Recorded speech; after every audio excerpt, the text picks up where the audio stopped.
Investing is important. You want your money to grow. This is where capital gains come in. Capital gains are the profit you make when you sell an asset for more than you paid for it.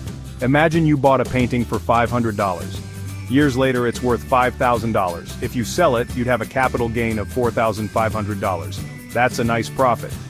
Capital gains are a key part of investing. They help your money grow over time.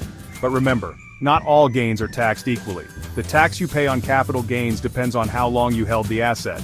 This brings us to short-term and long-term capital gains. Short-term capital gains apply to assets you've held for 1 year or less. Let's say you bought stock in a tech company, and it went up 20% in 6 months. If you sell, that's a short-term gain. Long-term capital gains apply to assets you've held for over a year. These gains are taxed differently than short-term gains, often at a lower rate. Holding on to investments for the long haul can save you money come tax time. Remember, the longer you hold an asset, the more favorable the tax treatment might be. Taxes are a part of life, even when it comes to investments.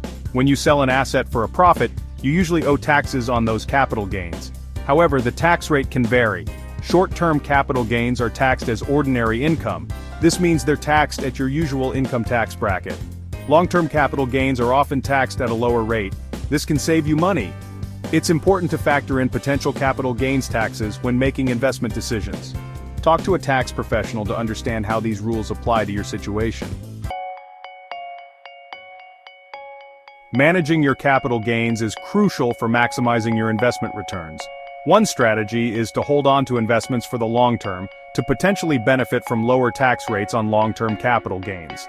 Another approach is tax loss harvesting. This involves selling losing investments to offset capital gains. This can help reduce your overall tax liability. Remember, managing capital gains is a marathon, not a sprint. Consult with a financial advisor to create a tax-efficient investment strategy tailored to your goals.